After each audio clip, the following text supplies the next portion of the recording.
मध्य प्रदेश के रीवा जिले में पंचायत स्तर पर बनाए जा रहे अमृत सरोवर निर्माण को लेकर सामाजिक कार्यकर्ता शिवानंद द्विवेदी ने गंभीर प्रश्न खड़ा किए। द्विवेदी के द्वारा उपलब्ध करवाए गए तथ्यों और प्रमाणों की माने तो अमृत सरोवर निर्माण चयन स्थल पर मानक मापदंडों का पालन न करते हुए मनमाने ढंग से जहां कहीं भी अमृत सरोवरों का निर्माण कराया जा रहा है। अमृत सरोवर निर्माण स्थल पर भौतिक सत्यापन करने के बाद जानकारी ली गई तो पता चला कि जिले के सैकड़ों अमृत सरोवर निर्माणों में स्थल चयन प्रक्रिया का समुचित पालन नहीं किया गया है। जैसे ही पंचायतों को पता चला कि अमृत सरोवर के लिए करोड़ों की राशि मनरेगा में आई है, उसका भक्षण करने के लिए भ्रष्टाचार के नए नए तरीके इजाद कर लिए गए। कई स्थलों का चयन जंगली भूभाग में किया गया है, जहां पहले से ही पथरीली जमीन है और पत्थरों के बीच से दरारें हैं, जहां ना तो ड्रेनेज या वर्षा का पानी आने की कोई संभावना रहती है और ना ही दरारों युक्त जमीन में पानी रुकने का भी कोई पर्याप्त कारण। सवाल यह है कि जब अमृत सरोवरों में पानी ही नहीं रुकेगा तो फिर यह अमृत सरोवर किस काम के। इसके पूर्व भी वाटर शेड स्कीम के द्वारा जिले में बनाए गए कई अमृत सरोवरों में आज भी पानी मौजूद नहीं रहता, क्योंकि भूमि स्थल चयन समुचित तरीके से न किए जाने के कारण दरार युक्त जमीन, पथरीली जमीन, मोरम युक्त जमीन पर तालाब का निर्माण करवा दिया गया, जिसमें सरकार की अरबों खरबों रुपए तो बर्बाद हो गए, लेकिन शासन की मंशा अनुरूप जो जल संग्रहित कर भूमि का जल स्तर बढ़ाया जाना था और साथ में पशु पक्षियों मवेशियों के लिए पीने का पानी उपलब्ध करवाए जाने थे, उस पर भी पानी फिर गया है।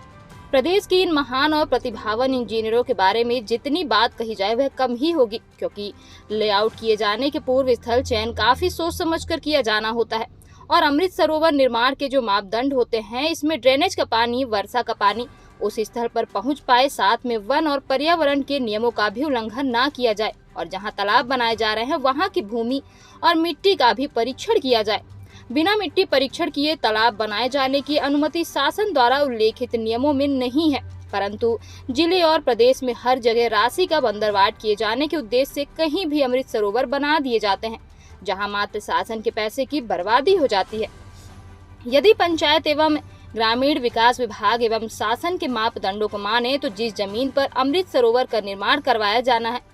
वह जमीन वेस्टलैंड होना चाहिए। इस जमीन जहां ड्रेनेज और बहाव के पानी का प्रचुर मात्रा में जवाब होता है, ऐसी जमीन जिसकी टोपोग्राफी अर्थात तलीय स्थिति ऐसी होनी चाहिए जहां गहराई और डिप्रेशन हो और जमीन की सतह निचले स्तर की हो। जहां तक सवाल मिट्टी के प्रकार का है तो मिट्टी ना तो क्षारीय होना चाहिए, ना अम्लीय होना चाहिए और ना ही सलाइन अर्थात लवण युक्त होना चाहिए। अधिकतर पीली वाली मिट्टी और बिना कटाव वाली मिट्टी पर तालाब निर्माण कार्य होना चाहिए। जमीन की जियोलॉजी इस प्रकार होनी चाहिए जिसमें लाइनामेंट और फॉल्ट बिल्कुल नहीं होनी चाहिए। अब यदि मध्य प्रदेश के अधिकांश जिलों में देखा जाए तो जो अमृत सरोवर बनाए जा रहे हैं उनमें ऐसे बहुत कम तालाब होंगे जहां उक्त मापदंडों का पालन किया जा रहा है और अधिकतर तालाब इसी प्रकार की अमानक और अनुचित जगहों पर बनाए जा रहे हैं, जहां पर ना तो पानी रुकेगा और ना ही किसी तरह से इन अमृत सरोवर को बनाए जाने का आम जनता अथवा जीव जंतुओं को कोई लाभ प्राप्त होगा।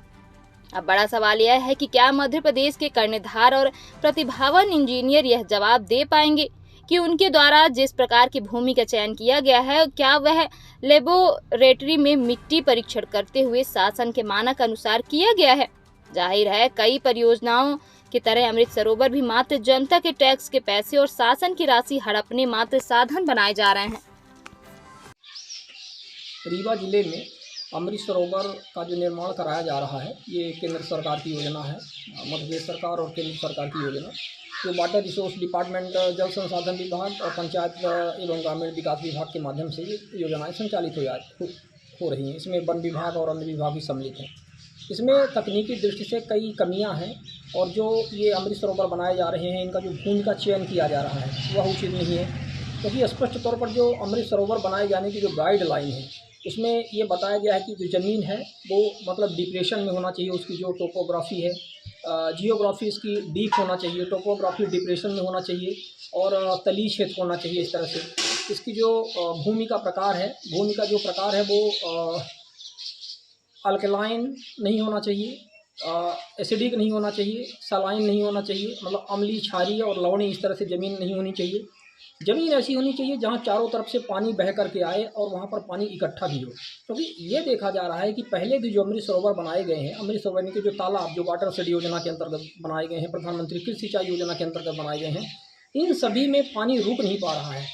लंबी चौड़ी इसमें दरारें रहती हैं, पानी घुस जाता है अंदर, और अंदर जाने के बाद भी जब पानी नहीं रुकेगा तालाबों में, तो तालाब बनाए जाने का क्या औचित्य है। तो ये जो भूमि का चयन है, जो यहाँ के प्रतिभावान इंजीनियर हैं वो सही तरीके से नहीं कर रहे हैं, इनको थोड़ा और प्रतिभा दिखानी चाहिए। हालांकि भ्रष्टाचार के कारण सभी की प्रतिभा छुपी हुई है, क्योंकि सबकी मिली भगत रहती है। मनरेगा के नियमों का कहीं भी पालन नहीं हो रहा है, हम अच्छी तरह से जानते हैं। जैसे मजदूरों और जो मशीन का जो रेशियो होता है वो उचित तरीके से पालन उसका नहीं किया जा रहा है, हम अच्छी तरह से जानते हैं। हर जगह जेसीबी और मशीनों से काम कराया जा रहा है। हमने पूरी 115 अमृत सरोवर की एक लिस्ट निकाली थी, जिसमें से स्पष्ट तौर पर हमने देखा कुछ जगह जाकर के उसका भौतिक परीक्षण भी किया, और हमने ये देखा कि बिल्कुल मापदंडों का पालन नहीं किया जा रहा है, वन और पर्यावरण के नियमों का पालन नहीं किया जा रहा है। काफ़ी चिंता का विषय है। इस विषय में सरकार को देखना चाहिए कि जो जनता के टैक्स के जो करोड़ों अरबों खरबों की जो रुपए इसमें बर्बाद हो रहे हैं, वो सही तरीके से उसका यूटिलाइज होना चाहिए, और जो जिस उद्देश्य से अमृत सरोवर बनाए जा रहे हैं, जल स्तर बढ़ने के लिए, पानी रुकने के लिए, वो होना चाहिए। लेकिन यहाँ पर ऐसा कुछ भी नहीं हो रहा है।